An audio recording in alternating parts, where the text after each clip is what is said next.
Oi, bom dia. Vocês ainda lembram de mim? Fala galera, tudo beleza? Arthur Dias aqui. Sim, eu estou vivo. Fazem 5 meses, mais ou menos, que eu não posto absolutamente nada aqui no Folheando Quadrinhos. Folheando Quadrinhos já virou um canal praticamente só do Tenak. Eu deixei de 5 meses sofrendo sozinho pra cumprir cota na porra do Folheando. Eu espero que tenha sido bom, porque nem editar os vídeos do Folheando eu consegui. Isso foi uma mescla de tanto o meu cronograma tá completamente conturbado, tô fazendo mais coisa do que eu dou conta, eu tive que meio que abandonar algo, então eu deixei o Folheando tão de segundo plano que eu praticamente não fiz mais nada com ele, quanto a própria questão de HQ, porque eu não leio nada desde o último vídeo. Pra não falar que eu não li nada desde o último vídeo, teve o vídeo que eu e o Tenak ia fazer e eu desisti no meio da leitura. Mas mesma coisa fora de vídeo, isso aqui é minha pilha de leitura de HQ desde o começo do ano, né? Tipo, eu tô devendo ler muita coisa, inclusive muita coisa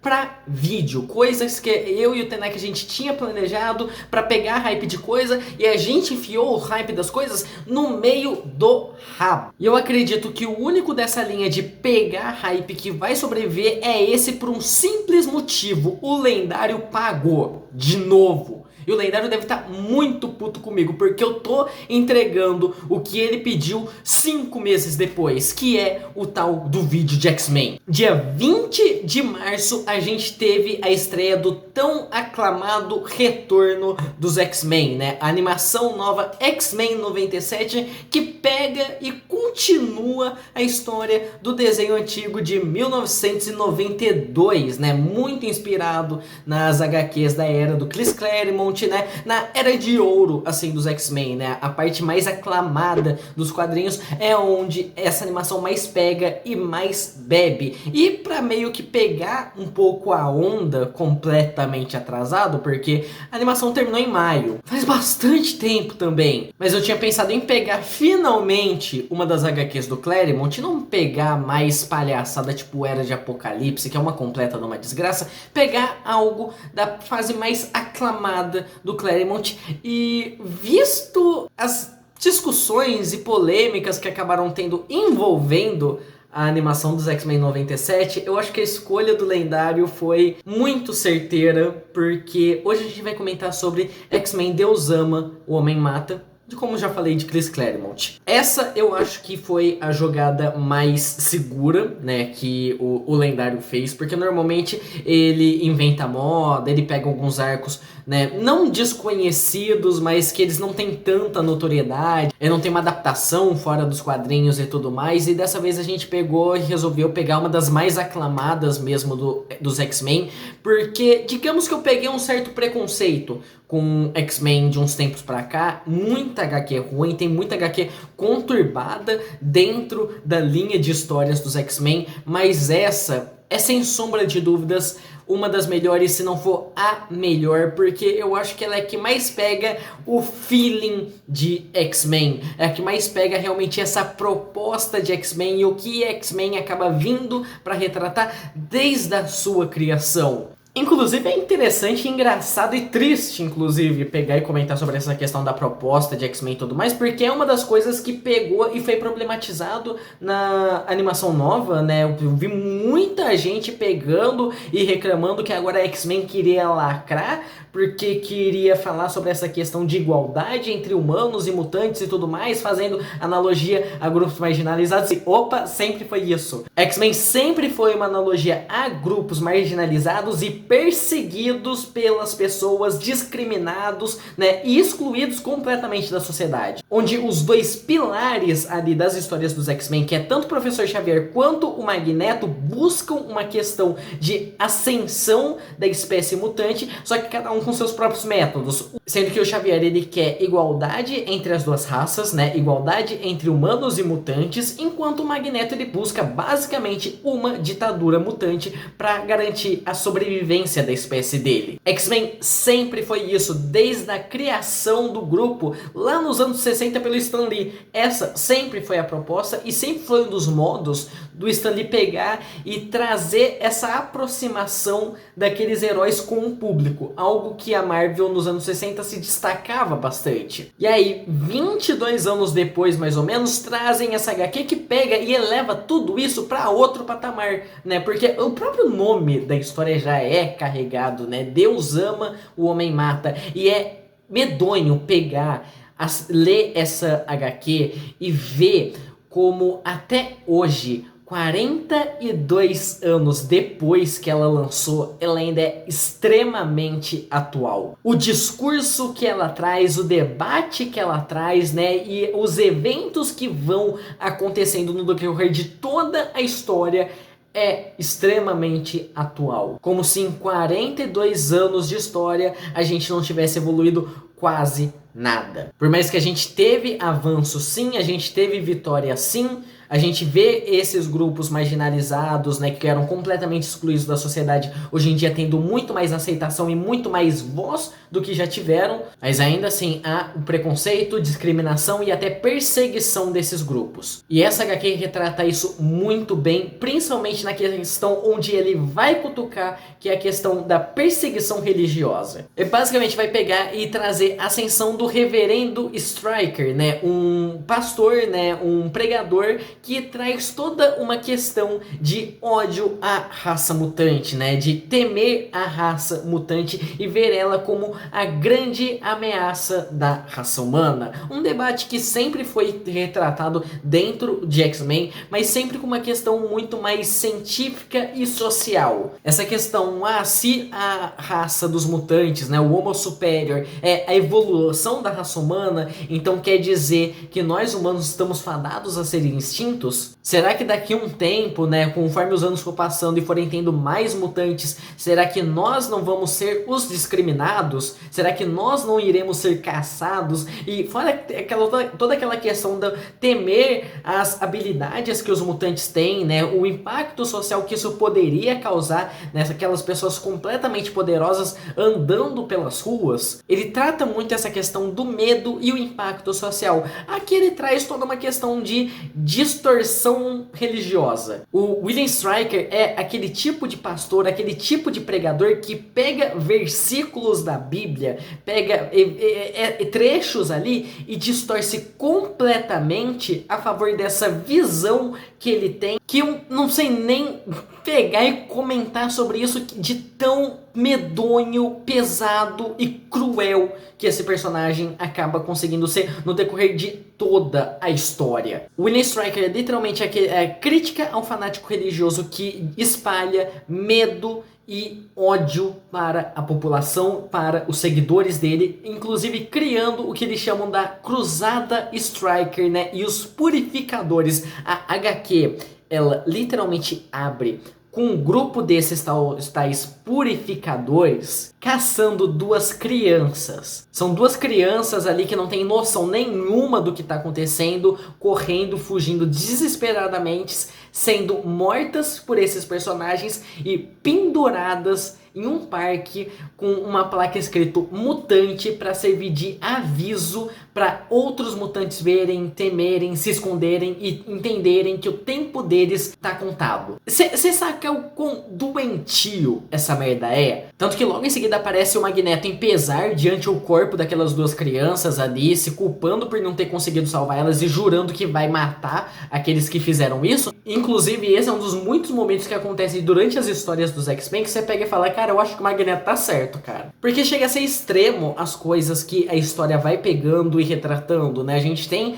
ali o debate que acontece entre o Professor Xavier e o Stryker ali, com o Stryker liderando o debate praticamente inteiro, por ele ter essa noção de como manipular a mídia, de como se portar diante de uma câmera, de como ser convincente na TV, enquanto ele faz o Xavier parecer apenas um idiota ali, enquanto ele só vai disseminando cada vez mais medo, temores e ódio perante a raça mutante, inclusive manipulando o Xavier de uma forma que acaba mais favorecendo o discurso do próprio Stryker. E tudo isso enquanto ele já tá planejando um acidente, um suposto acidente para pegar e dar como morto, né, tanto o Ciclope, Tempestade e principalmente o Professor Xavier, enquanto ele tem seguidores espalhados pela cidade inteira, vigiando os X-Men e caçando os outros mutantes que estão espalhados. Fora pessoas ali no cotidiano desses personagens que podem até não ser purificadores, mas seguem essa questão da cruzada Stryker, né? Como por exemplo, aquele colega da Kitty, né, que é humano e tudo mais, e começa a falar que o Stryker tá certo, que os mutantes têm que ser extintos, têm que ser caçados, têm que ser mortos e tudo mais, provocando realmente uma reação totalmente agressiva na Kitty Pryde. E é medonho nessa parte porque a gente percebe que tem um grupo ali meio que observando os personagens, e no momento em que a Kitty, a Illyana e o Colossus eles vão embora, né, eles voltam pra mansão, né, você vê esse grupo conversando, tá, e o que a gente faz com a professora ali, que sabe que o pessoal é mutante, acoberta isso, né, e trata eles com carinho, né, o que a gente vai fazer? E a resposta do outro é, primeiro a gente se preocupa com mutantes, depois a gente lida com esses traidores. E, cara, esse é o momento que você fala, meu, isso é nazismo, porque é exatamente o mesmo tipo de comportamento que tinha na Alemanha nazista com quem tentava proteger judeu. E quando você vai pro plano ali, o que realmente está acontecendo, por que os X-Men estão sendo vigiados e tudo mais, o negócio fica ainda mais medonho, porque o Stryker, ele tem noção das habilidades do Professor Xavier, ele já planeja tudo para impedir que o Xavier entre na mente do pessoal que está ali no programa, para ele não reparar essa questão do plano que está sendo elaborado, que é o quê? Pegar, capturar o Professor Xavier e meio que fazer uma lavagem cerebral, né, e criar um dispositivo muito semelhante ao cérebro para o Xavier poder pegar, atacar e destruir a mente dos mutantes em todo o mundo. E tudo ainda piora quando você vai para a questão da origem do Stryker, né, quando ele conta o porquê que ele caça tanto essa questão dos mutantes e os caramba, porque ele conta, né, a história dele, né, que ele era militar. Inclusive eu fiquei até meio bugado porque o William Stryker é o mesmo nome do general que realiza o experimento no Wolverine no X-Men 2. Inclusive, X-Men 2 é um filme que ele se inspira bastante nessa HQ, né? Pega bastante coisa do Deus Ama Homem Mata pra realizar a trama dele, apesar de ter bastante diferença. Mas o nome é o mesmo. Quando veio isso, eu fiquei até meio bugado. Tá, ele é o responsável pelo Wolverine? Não é. Pelo visto, não. Pelo visto aqui, é uma coisa completamente à parte. Só que a questão é, o Stryker, ele meio que sai da guerra, né? Vai viajar pra encontrar a família dele com a mulher que tá grávida, e no meio da viagem ele tem que realizar o parto da mulher. A mulher entra em processo de parto no meio da estrada, e quando nasce é um mutante, algo que naquele momento o Stryker só consegue se descrever aquilo como um monstro tão grotesco que ele se vê obrigado a matar. E logo em seguida, quando a esposa dele, meio lúcida, meio que acordando depois do parto, pergunta pelo bebê, e ele só pega e mata a esposa, e depois ainda tenta um suicídio explodindo o carro onde ele estava. Porém acaba que ele sai vivo, né? A explosão só arremessa ele pra longe, e ele fica se perguntando, tá, Deus provavelmente me puniu por alguma coisa, por alguma crueldade que eu fiz, né, com o meu filho vindo como aquele monstro. Mas se Deus queria me punir, por que que eu ainda estou vivo? Por que Deus não deixou eu me matar? Aí ele distorce toda essa questão na cabeça dele, né, retratando como se a culpada, a cruel, a má fosse a esposa dele que devesse ser punida, e ele na verdade é um salvador, que tudo aquilo que aconteceu com ele foi para iluminar a mente dele, envolvendo essa ameaça mutante, e ele realmente trata essa questão de mutantes como obra do diabo. Principalmente depois que ele vê o artigo do Professor Xavier relacionado a mutantes, né? Que ele entende o que era aquilo que nasceu como filho dele, e ele começa a ter essa percepção, né? Que o mutante, ele é uma obra do diabo, né? Porque Deus fez o humano à imagem dele mesmo. Então aquilo que é diferente é obra do outro lado, é o que tem que ser eliminado, é o nosso inimigo, é o anticristo. Para ele, o Xavier é a própria encarnação do anticristo. E cara, esse diálogo, né, essa questão, essa percepção dele do mutante como um fruto do diabo e tudo mais, é extremamente medonho, porque esse é o momento que você pega e fala, cara, será que a gente evoluiu tanto assim? Será que a gente evoluiu tanto as nossas percepções? Porque ainda hoje você vê pessoas com discursos muito semelhantes ao do Stryker na vida real. E a pior parte é que você vê esse discurso até os dias de hoje, pessoas fazendo discursos muito semelhantes, óbvio, não com mutantes, mas com o que os mutantes estão fazendo alusão, né, que são esses grupos marginalizados, enquanto você ainda tem todo um histórico cultural que também é baseado nessa questão. Cara, 90% das merdas que a Igreja Católica cometeu em Idade Média e todo momento que a Igreja Católica detentia o poder da sociedade eram justificados absolutamente por isso. É coisa do diabo, é fruto do diabo, é diferente, é do diabo. É realmente, essa HQ ela pega pra ir na ferida. É pra incomodar, nossa, é pesado, é extremamente pesado. É que nem um pequeno momento na HQ onde o Stryker ele justifica as ações dele falando como se na Bíblia não houvesse nenhuma menção ao termo mutante e por conta disso aquilo não é obra de Deus. Você tem inúmeras atitudes do Stryker, ele mandando matar a Kitty Pryde numa parte porque ela não era útil pro plano dele, ela não tinha necessidade, né? O pessoal gritando que ela era apenas uma criança. Ele mandando o Xavier matar, né? Quando ele tá naquele processo de fazer a lavagem cerebral, né? Meio que manipulando o Xavier pra matar tanto o Ciclope quanto a Tempestade. Ou a parte do debate final, onde ali o discurso dele fica muito mais intenso, as pessoas começam a perceber o quão problemático aquilo é, inclusive com o Stryker perdendo diversos apoiadores, porque eles começam a associar as atitudes do Stryker com uma Alemanha nazista, né, que o Stryker tá tomando as mesmas atitudes que os nazistas tomaram com judeus, discriminando pessoas como menos humanos enquanto eles são superiores, e você tem o discurso dele contra o Ciclope, né, com aquela toda a questão do Ciclope falando, será que daqui a um tempo a gente não seja mais humano do que vocês e tudo mais? Ele só aponta pro Noturno naquela cena que é extremamente icônica, chama isso de humano, e aí com a Kitty pegando e rebatendo, né, falando que o Kurt, ele é muito mais humano do que o Stryker, né, falando que ele tinha todos os motivos para ser completamente amargurado, né, ser totalmente revoltado, se tornar um demônio tanto por dentro quanto por fora, ali por conta de tudo que ele sofreu, mas ele aprendeu a rir por conta disso. E se ela tem que acreditar no tal Deus que o Stryker tanto prega sobre, ou no amigo dela, ela escolhe o amigo dela e o Stryker apontando e pronto pra atirar na Kitty Pryde, né? Enquanto um policial aleatório só pega e atira no Stryker e tipo, todos os seguidores dele, o que você tá fazendo, né? Por que você fez isso? Não sei o que, porque ele ia atirar numa garota em defesa. Aí a polícia começa a pegar e mandar todo mundo pra fora. Mas os mutantes, vocês não vão fazer nada com eles? Eles causaram menos problema do que todo mundo que tá aqui. Porque junto com isso, ainda tem os X-Men com o Magneto fazendo aliança pra ir contra o Stryker. E tem toda aquela questão, o Magneto ele tentando confrontar o Stryker, né? Recebe o ataque psíquico do Xavier e todo mundo vai pronto pra matar o Magneto a chute. Só não acontece porque o pessoal que já tava se opondo ao Stryker começa a agir nesse momento. E mesmo com essa questão, né, de todo mundo vendo que o Stryker é uma pessoa completamente problemática, o discurso dele pega